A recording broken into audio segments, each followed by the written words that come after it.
la règle du jeu. Mais moi, quand j'ai regardé, j'ai dit, mais pourquoi ce deux poids, deux mesures dans la politique ivoirienne? Nous avons le cas du président Laurent Gbagbo, qui est pratiquement, qui est à peu près, bon, si c'est pas sauf que c'est une question de nationalité en ce qui concerne M. Thiam, mais c'est à peu près le même cas. On aurait pu inscrire le président Laurent Gbagbo je vais vite recadrer. Et arriver au contentieux. Je vais vite te recadrer. Oui. C'est pas un problème de nationalité. D'accord? Faut rectifier ça. Merci. Non, M. Thiam est d'abord français. Et c'est avant-hier qu'il a décidé de ne plus être français et d'être ivoirien.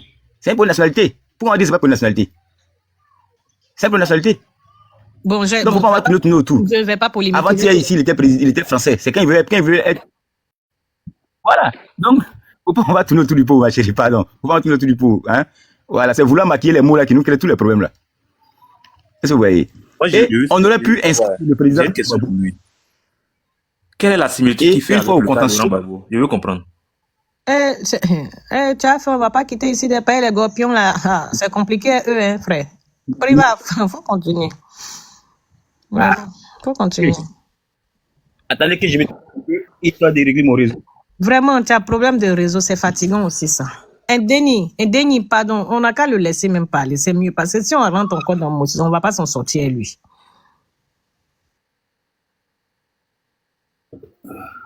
Oui, tu es là? Là, ça va? Oui, vas-y. Oui, je suis là. Vas-y. Je suis là. C'est le réseau de santé d'essayer d'équilibrer. Toi, tu n'as pas bon réseau. Ok. Oui, tu es venu. Et donc, on aurait pu inscrire. Wow, vraiment, hein. Tout à l'heure, là, le résultat est parfait. On va pas avancer parce que là, ça devient terrible. Hein. Oui, c'est pour. D'accord, il faut passer la parole parce que je vois que le réseau est très rouge même, tu as vu. Il faut passer la parole. Quel MP? Je suis obligé de descendre parce que le gars, il a un problème de connexion. Laissez que l'MP va parler parce que tout le monde a parlé et puis on va se dire au revoir à l'après-midi, on va le faire un bon live. Moi j'ai un mot de fin. Oui, c'est quoi le mot de fin? On va laisser vite la parole à quel MP puis après. D'accord, bonjour à tous. Bonjour le grand frère Daouda et tous les autres qui sont sur le panel. Bon, l'affaire Thiam, je pense que au bout du compte là, c'est la justice. C'est sûr à quoi tout le monde s'attendait. Hein. Il y a rien de nouveau sous nos cieux. Moi, je pense que ça là, tout le monde le savait. Mais en fait, je pense que le PDCI, ils sont dans un jeu où ils veulent vraiment forcer la main. Ils veulent forcer la main aux gens. Parce que quand tu regardes le procédé qui a mis Thiam à la tête du PDCI, la manière dont ils sont partis à la convention, la manière dont il a été choisi comme candidat du PDCI, pendant tout ce processus, on a vu que les dés étaient déjà pipés. Et franchement, moi, je pense que, à écouter même les doyens du PDCI, je sais, avec tous les gars du PDCI qui sont peut-être sur le panel et tous ceux qui écoutent, qu'il y a vraiment des non-dits au sein du PDCI. Il y a quelque chose qu'on cache. Parce que quand tu vois Blessy, qui ne fait que sortir des contradictions, pareil pour Monsieur Bredoumi. Après, on sait même plus qui est dans la vérité. Et quand c'est comme ça, là, c'est triste. C'est triste pour voir un grand parti comme ça, qui n'est pas dans la cohérence. Monsieur Tidiane Thiam, quand il est venu, on a parlé de faire la politique autrement. Mais bon, lui-même, il est devenu président du PDCI. On parle de 10 ans de bureau politique. Et toutes les actions qu'il a menées jusqu'à aujourd'hui, là, il n'y a aucune cohérence là-dedans. Le dire, là, c'est pas de cracher sur lui, mais bon, c'est vraiment ce qui est, quoi. C'est vraiment ce qui est. Quand tu écoutes Monsieur Diaoufoué, pour ceux qui font attention à toutes ces sorties sur les réseaux, il ne fait que répéter ça. Il refuse de mettre le nom de Thiam. Il veut l'écarter Thiam. C'est-à-dire, les gars, ils le savent. Ils savent déjà que Monsieur Tidiane Thiam est éliminé d'office, au vu de tout ce qu'il a contre lui. Mais bon, quand tu essaies de dire ça, ils vont dire non, la justice est manipulée. Mais Thiam lui-même, il est déjà préparé à ça. Voilà pourquoi les gars, ils réclamaient tant la RLE. Pour pouvoir réinscrire Thiam. Exactement. C'était vraiment ça leur objectif. Maintenant, ceux qui voir les gars du PPAC qui viennent se plaindre. Mais c'est pas la peine. Vos 6 millions de personnes indûment inscrites là, il y a un, on vient d'enlever. Normalement, vous devrez être heureux. Je sais pas pourquoi vous venez vous plaindre encore sur le panel. Vous devrez être heureux. Monsieur Thiam, franchement, pour 2025, les folklore, faudrait qu'il arrête de rêver à ça. Le PDCI a montré, moi franchement je n'ai rien vu de nouveau, hein, en parlant de la politique autrement, en 10 années de bureau politique. Le gars, il n'a pas respecté ça. Il vient, il nomme des morts. Et tout le monde, même qui n'a aucune connaissance de l'appareil dont il a hérité, et voulait imposer ses règles. Il est averse aux critiques. C'est-à-dire, lui, là, il n'a rien des démocrates, quoi. Et franchement, c'est un dictateur endormi. Celui-là, il nous gouverne. On sera tous espionnés dans ce pays-là. On aura de graves problèmes. Moi, je m'arrête là. Merci. Merci, Kelempe. Quand toi-même tu regardes pour qui il travaille, là, vous n'avez pas peur. La personne pour qui il travaille au Rwanda là-bas, là, vous voyez pas. Donc, quand il va venir en Côte d'Ivoire, là, à attacher les Keiwa, hein. Ah, bon, d'accord. Pardon, j'arrive pas. C'est pas mieux, tu as dit Yeo en même temps. Ah, c'est que maintenant, j'ai cliqué maintenant. Yeo. Elle a décroché mon nom, grand frère Daouda. Ah, pardon. Merci, voilà merci une fois de plus. Hein. Moi, je vais faire juste un petit rappel. Hein. Il y a quelques jours de cela, je crois le 11 avril, lorsque dans l'affaire opposant Dame Yapo Valérie au PDCI, la juge des référés s'est déclarée incompétente, on a vu les militants du PDCI applaudir, dit que le président maîtrisait le rouage, tout ça. Donc, à ce moment-là, je suppose que la justice était tout à fait, on va dire, équitable pour tout le monde, elle était tout à fait indépendante. Aujourd'hui, quelques jours après qu'il y a une décision contraire qui n'arrange pas donc le mentor, en ce moment-là, on se met donc à crier sur tous les toits et à jeter donc la justice à l'avenir populaire. Il y a un élément même qui me gêne fortement, c'est quand le président du PDCI traite un article de sombre article.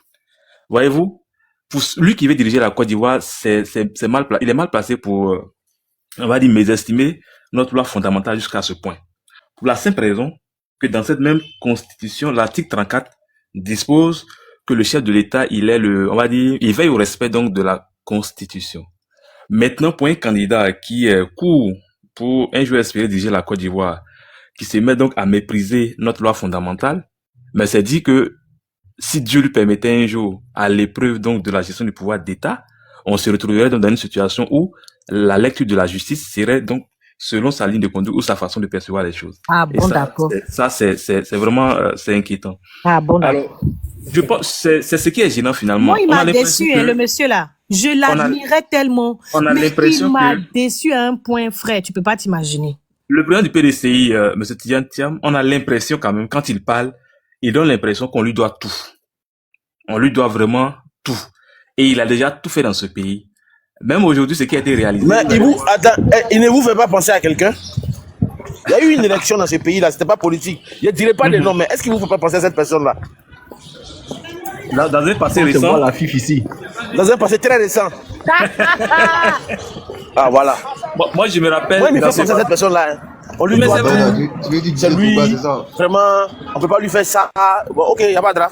Non, mais c'est dommage. Je pense qu'aujourd'hui. Daouda, ça là. Non, en fait, c'est vrai. Donc, ça, c'est quand même gênant à un moment donné. C'est quand même gênant. Le parcours qu'il a eu peut être effectivement un argument à un moment donné, mais il faut pas donner l'impression quand même que la vie des Ivoiriens est liée à lui, son évolution politique. C'est vraiment malsain. Sur la question des sondages aussi, il faut faire beaucoup attention. Je vais prendre un exemple très simple. En 2010, si je me rappelle bien, dans les sondages que la Sofret avait réalisés, le président Laurent Gbagbo avait été crédité quand même de 45%, si je ne me trompe pas, dès le premier tour. Mais à l'arrivée, on connaît la réalité, il n'a pas eu 45%, il a eu moins que ça. Les mêmes sondages avaient donné Henri Konan Bédié deuxième, mais à l'arrivée, on sait qui est arrivé deuxième. Donc, c'est dit que les sondages, que ce soit en Côte d'Ivoire ou ailleurs dans le monde, n'ont jamais été le reflet exact donc de ce qui se passerait le jour de l'élection. Et dans un tel contexte, il faut se garder quand même de prendre des sondages réalisés par Abidjan.net pour en faire un élément de politique nationale ou un élément qui traduit, on va dire, la vitalité de notre jeu démocratique ou encore les rapports de force en l'état actuel. Je vais prendre un exemple très simple. Nous, on a beaucoup de parents dans les grains. Ils préfèrent faire leur grain. Ils sont pas sur les réseaux sociaux. Ils n'ont pas ce temps-là d'aller donner, on va dire, d'aller s'exprimer dans les sondages. Mais le jour de l'élection, ils savent vers qui donc ils vont porter leur voix. Donc, il y a tous les détails pour lesquels je pense qu'il faut être un peu plus sérieux. Et puis, dernier point sur lequel aussi, je veux donner un avis. On se rappelle quand même qu'une fois sur un plateau télé, le président Tidjane Thiam estimait qu'il avait été traumatisé par le coup d'État de 99 et qu'il se voyait mal se projeter de nouveau dans le marigot politique ivoirien. Aujourd'hui, j'ai envie de poser une question. Qu'est-ce qui a changé fondamentalement pour que cette perception qu'il avait hier, aujourd'hui, change au point où il va donc présider au destin de notre pays? Là encore, pour être dans la posture de partisan, c'est de dire que le président Alassane Ouattara a bien travaillé. Il a tellement bien travaillé que l'aspect sécurité est une garantie aujourd'hui. Il a tellement bien travaillé que la Côte d'Ivoire aujourd'hui est enviée donc partout dans le monde. Et chacun voudrait venir donc, je n'ai pas envie de prendre sa part du gâteau, mais chacun veut venir s'identifier à ce bilan et donc veut venir s'inscrire dans la continuité de ce travail-là. Donc je pense qu'il faut être très très constant dans sa posture. Oui. En fait, pour ne pas vous couper, hein. Il faut pas oublier aussi toutes les richesses que le Prado a mis en œuvre pour faire réjaillir maintenant là. C'est tout ça là, ils veulent venir piocher dedans, hein. Non, mais en fait, ce que M. Yiwoudi dit n'a pas totalement tort. Parce que on se souvient tous que quand Thiam il est venu après sa visite chez le président Alassane Ouattara, il faisait des éloges. Il dit, ouais, franchement, la Côte d'Ivoire a changé, il y a vraiment eu du progrès. Mais ces derniers temps-là, écoutez ses sorties, il se pose des questions. Est-ce que lui, là, il mérite encore 5 ans de plus avec toute la souffrance qu'il fait subir au Mais peuple? est-ce que toi, tu sais, quand il est arrivé nouvellement, là, de toute façon, il faisait là, est-ce que toi, tu sais pourquoi il faisait ça? Il y a beaucoup de choses, on ne dit pas si live. Non, il y a plein de choses si live, on ne peut pas dire aussi. Hein. C'est pas tout, on dit si live aussi. Ils n'ont qu'à rester les trucs là. Mais il faut qu'ils sachent que où ils pensent aller là, le président dort là-bas. Ouais. Daouda. Ah ouais. Bané Paco, désolé, El Daouda arrive au travail, il va couper le live, pardon. C'est pas parce qu'on va le faire monter. Il est déjà arrivé, on va couper le live. Je suis au bureau, j'ai pas le choix, je suis obligé de couper. Hey, oui, franchement. Là, chacun. Pays de la scène Ouattara, il fait trop chaud dedans. Hein? Si tu penses qu'il fait chaud là, il faut aller climatisé. Fait chaud, pas possible. Là-bas, il y a climatisé à l'AES. Oh, c'est pas la même. À l'AES, là-bas, la même, là, c'est 50 degrés. Non, mais franchement, c'est abusé. Ouais. C'est la conspiration. Il y a quelque chose dans sa main qu'on ne voit pas. Ah bon, d'accord. Hier, tu avais mon parrain sur le plateau. Jean-Yves VI. Lequel? Jean-Yves VI, je pense. Non, c'est pas hier ça. Ah, c'est pas hier, c'est la semaine passée. Bon, merci, Yéo. La semaine passée. Apparemment, il doit être sur le plateau d'une télévision. Hier, c'était qui? Il était sur le chef. Hier, on a. Hein? Et ça était sur le hier, il n'était pas chez nous. Ok. Actuellement, il dit. Tout cela il dit actuellement. De pétrole, de baleines, de quoi, les mines. Est-ce que tu veux venir zouker dans le jeton du métier là? La population. Où je suis assis là? Où je suis assis là? Je cherche Alassane Ouattara qu'à venir sur Live TV. On testait quelque chose. Il n'a pas ton temps. Il n'a pas ton temps. On testait quelque chose. Alassane est intimidant. Oui. Il ne va pas venir. Il dit, quand tu as levé la tête là, tu ne pourras pas parler. Si tu as Daouda, je t'invite à te remémorer. Oui. Je t'invite à te rappeler ce que le président Laurent Gbagbo dit avant le face-à-face de 2010. Et je t'invite à te souvenir également, de la posture qu'il a eue une fois qu'il avait Alassane Ouattara devant lui. Juste cet aperçu-là, et tu sauras un peu plus qui est l'homme Alassane Ouattara. Laurent est fort, c'est fort. Non, mais Deymaï, le problème là, je ne sais pas si toi tu me connais dans la vraie vie. C'est impressionnant. On s'est connus à Talois, toi et moi. Tout à fait, oui. Voilà, quand tu me regardes, Deymaï, tu sais que c'est quelqu'un qui n'est pas froid aux yeux, non? Daouda, faut laisser. C'est que moi, il va te dire. Moi, je te dis que les violons basses, c'est Daouda, faut laisser pour toi là. Daouda, faut laisser pour toi là. Daouda, moi, je peux t'expliquer un petit truc. C'est l'élève de Oufoué Boigny, attention, on parle de l'élève de Oufoué Boigny. Comment il passait pour saluer Bégué là? Ouais, vas-y Yann, explique-moi. Quand il passe pour saluer Bégué à Daoupro là, je n'ai aucun problème, tu vois non? Mais chaque fois qu'il est vu à la maison du parti, au PDCID, quand il rentre, je cherche du coup. Je te dis les violons. Non, les violons, ils ne sont pas simples. Quand il rentre à la maison du parti, moi, je cherche du coup. Je te dis tout ce que je pense dans ma tête que je vais dire là, je change d'avis en même temps. Non, tu as oublié. Yann, tu as oublié. Ah, d'accord. Mais moi, je vais vous faire une confidence. Je vais vous faire une confidence. Pour aller voir Oufoué là. Attends, tous ceux qui se préparaient pour aller voir Oufoué là, quand ils arrivent devant lui là, ils ont oublié.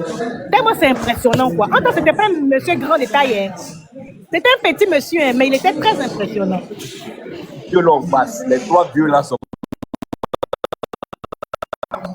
Ouattara, Gbagbo et puis Bédia, après vous pouvez la putain. C'est-à-dire quand le gars sera devant toi là, tu es bloqué. Tu es là comme ça. Non, moi, je ne peux pas me bloquer. Je ne peux pas me bloquer. Gbagbo va te dire, mets-toi à l'aise s'il te plaît, jeune frère. Non. Tu ne vas pas parler. Tu sais que, regarde, mine de rien, je ne sais pas pourquoi. Mais moi, me concernant, moi, je n'ai peur de rien. Rien ne me fait peur.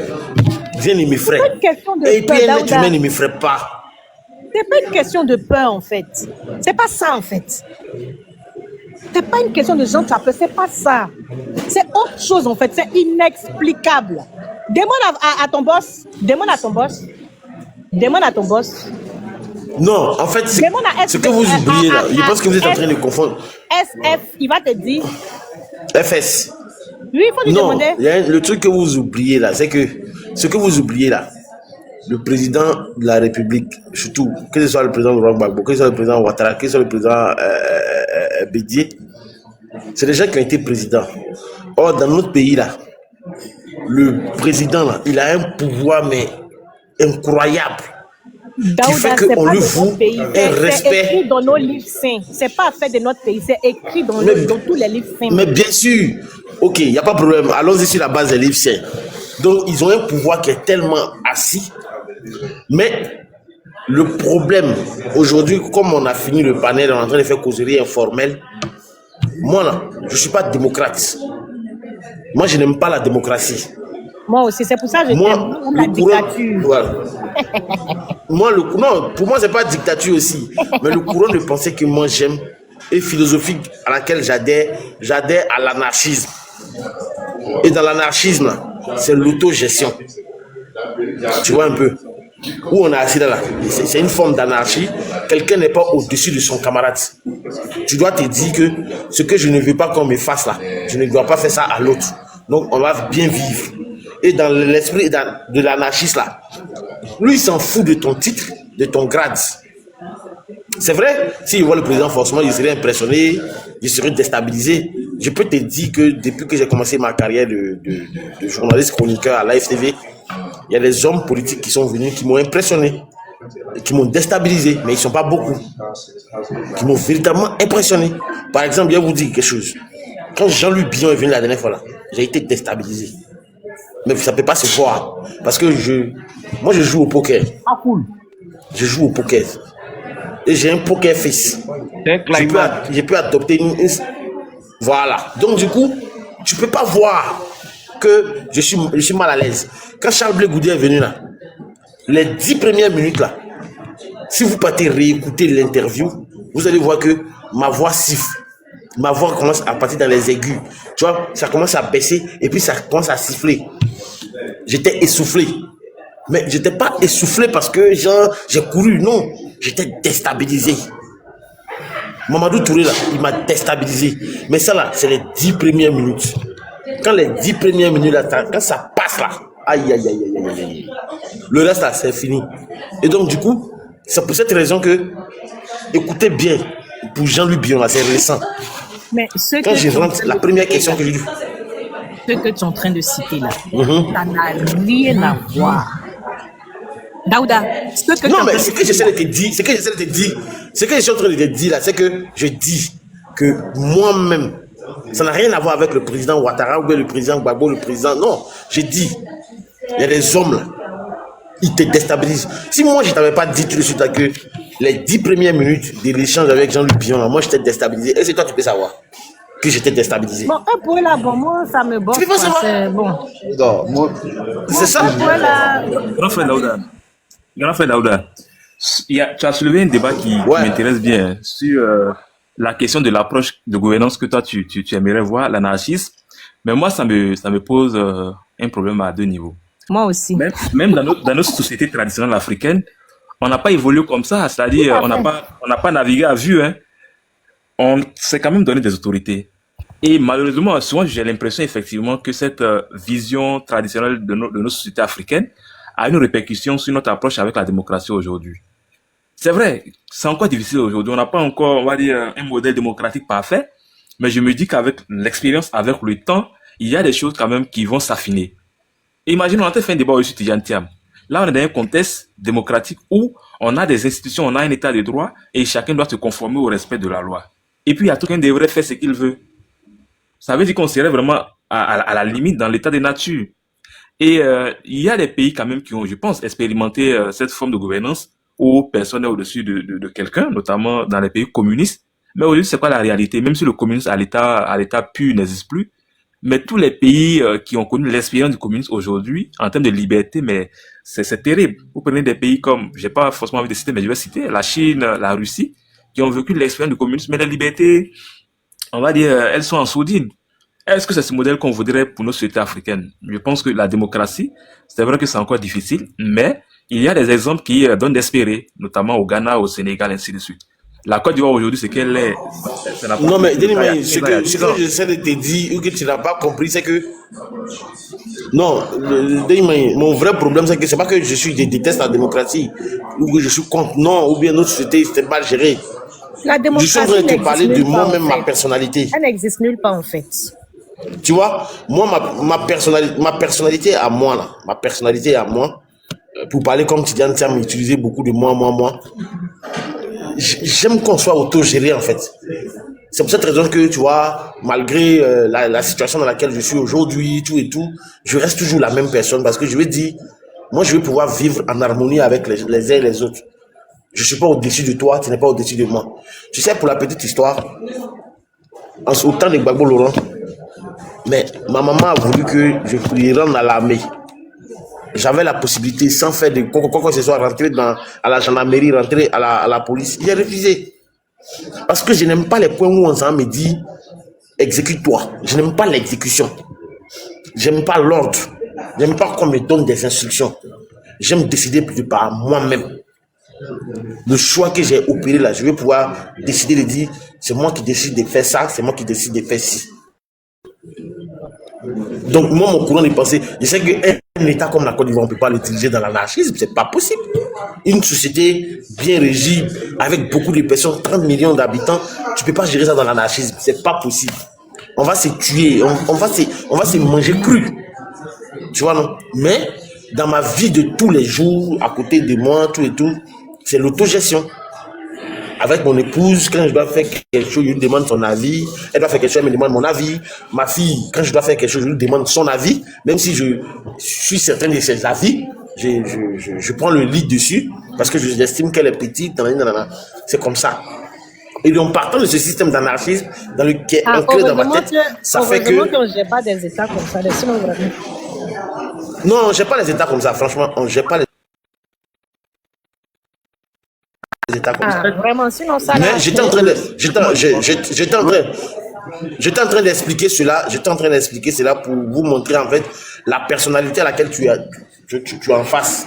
Pour dire que cette maxime qui est dans moi, ma tête fait que quel que soit le grade, le niveau de gouvernance de la personne, de puissance de la personne, tu ne me fais pas peur.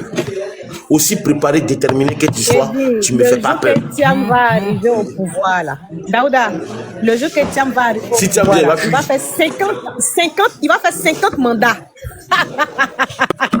Bon, je pense que les gouvernants n'ont pas 50 mandats, il va faire. à nous faire peur. Oh. Daouda, les dirigeants n'ont pas vocation à nous faire peur, forcément. C'est dans notre approche, dans nos pays, que malheureusement on les déifie et puis après ça va dans tous les sens. Donc si chacun on devait gérer le pays selon la perception de chacun, tu vois qu'on n'allait pas s'en sortir. Donc à un moment donné, dans toute société, on s'accorde sur un modèle vers lequel chacun, ou à partir duquel chacun essaie de se conformer. Donc je pense que en ce sens-là, on est tenu quand même, malgré ce qui nous est propre, malgré ce qui est foncièrement adapté à notre identité, ben, on est obligé de se conformer aux lois de la République. Maintenant, la douce royale, moi je pense que la démocratie, il n'y a pas un modèle de démocratie. Il y a plusieurs modèles de démocratie. Tu prends l'Allemagne, l'Allemagne n'a pas le même modèle que la France. La France n'a pas le même modèle que les États-Unis. Mais voilà. Maintenant, comment nous... Pour moi, ce qu'on appelle démocratie, les Européens sont venus nous bénir. Ça, là. Pour moi, c'est mon avis, c'est un leurre. Parce que dans des pays européens, même, il y a des choses même que tu vois même que ça là, c'est pas démocratie. Mais tu peux pas parler en fait. Tu peux pas parler. C'est l'heure. Bon, il fallait créer un truc qu'on appelle comme ça démocratie, mais sinon, en théorie, oui. Mais dans la pratique, là, c'est tout autre chose. C'est comme tu prends l'exemple de l'Allemagne. En Allemagne, c'est pas une république, c'est fédéral. Il y a une autre manière. C'est-à-dire que chaque pays a, comme tu as dit, son espèce de démocratie qui est assez différente les unes et les autres. Quand tu vas en Norvège, c'est une royauté. Quand tu vas en Angleterre, c'est une royauté aussi, par exemple. Mais ils disent aussi qu'ils sont dans leur démocratie. Mais pour moi, franchement, c'est une pure utopie, en fait. Moi, j'y crois pas parce que je sais de quoi je parle.